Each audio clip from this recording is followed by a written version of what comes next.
আসসালামু আলাইকুম দর্শক।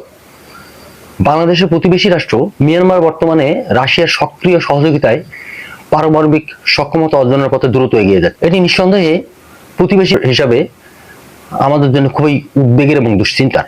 2025 সালের মার্চে রাশিয়ার রাষ্ট্রীয় পারমাণবিক সংস্থা রোসাটমের সঙ্গে মিয়ানমার একটি চুক্তি স্বাক্ষর করে, যার লক্ষ্য ছিল দেশটিতে 110 মেগাওয়াট ক্ষমতা সম্পন্ন একটি স্মলার মডুলার রিঅ্যাক্টর বা ছোট বিদ্যুৎ কেন্দ্র স্থাপন করা।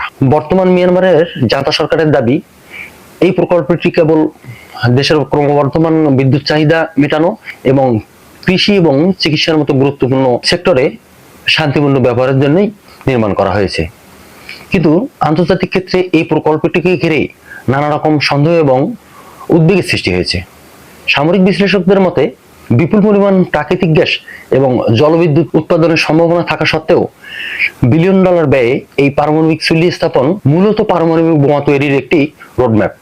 দর্শক, ধারণা করা হয় মিয়ানমারের এই পারমাণবিক স্বপ্নের পিছনে উত্তর কোরিয়ার দীর্ঘদিনের একটি সহযোগিতার ইতিহাস আছে। লিখা বিভিন্ন তথ্য এবং নথিপত্র থেকে জানা যায়, উত্তর কোরিয়ার প্রকৌশলীরা মায়ানমারের পাহাড়ি অঞ্চলগুলোতে সুড়ঙ্গ খনন এবং প্লাটুনিয়াম নিষ্কাশনের কাজে সহযোগিতা করে যাচ্ছে। সাইথেইন উইন নামক একজন সাবেক সামরিক কর্মকর্তার ফাঁস করা নথি অনুযায়ী এই প্রকল্প কেবল পারমাণবিক বিদ্যুৎ উৎপাদনের জন্য নয়, বরং এটি পারমাণবিক বোমা তৈরির জন্যই উপযুক্ত।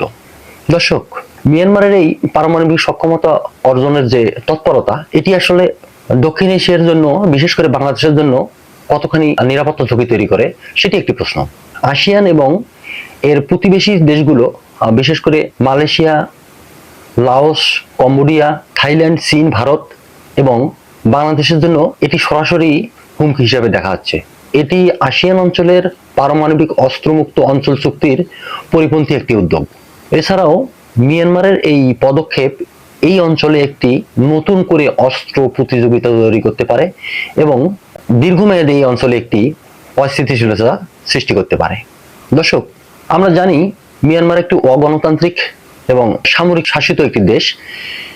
এই দেশটি এই অস্ত্রের অধিকারী হলে, পারমাণবিক সক্ষমতা যদি তারা অর্জন করে, তবে তা অবশ্যই একটি ভয়ানক ব্যাপার হতে পারে এবং সরকার বেপরোয়া হয়ে উঠতে পারে। মিয়ানমার সরকার তাদের নিজস্ব জনগণের উপর দমন পীড়ন আরো বাড়িয়ে দিতে পারে।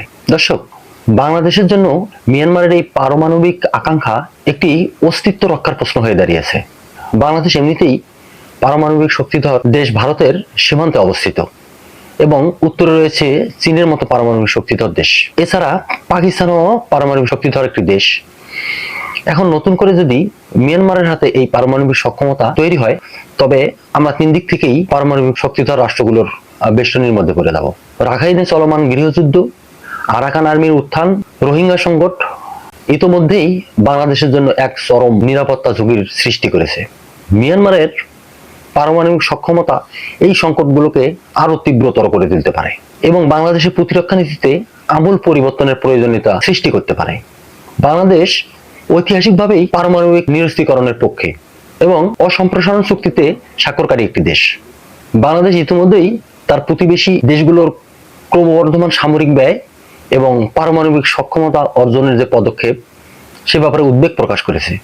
দর্শক, মিয়ানমার, রাশিয়া, উত্তর কোরিয়া এবং ইরান মিলে একটি নতুন পশ্চিমা বিরোধী জোট গঠনের চেষ্টা করছে বলে আন্তর্জাতিক বিশ্লেষকগণ মনে করছেন। এই পরিস্থিতিতে মিয়ানমারের মতো একটি দেশের পারমাণবিক কর্মকাণ্ড যদি আন্তর্জাতিক পরমাণু শক্তি সংস্থার নিয়ন্ত্রণের, অর্থাৎ আইএইএ এর নিয়ন্ত্রণের বাইরে থাকে, তবে তা গোটা বিশ্বের জন্য হুমকি হয়ে দাঁড়াতে পারে।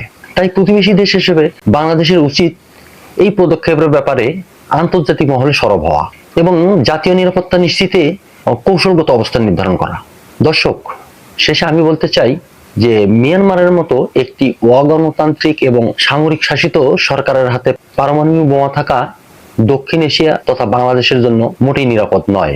দর্শক, মিয়ানমারের ওই উদ্যোগের ব্যাপারে বাংলাদেশের আসলে কি করা উচিত বলে আপনি মনে করেন? কমেন্টে বলে যাবেন। ভিডিওটা ভালো লাগলে শেয়ার দিন এবং আরো নতুন নতুন বিশ্লেষণধর্মী ভিডিও পেতে আমার চ্যানেলটি সাবস্ক্রাইব করে রাখুন।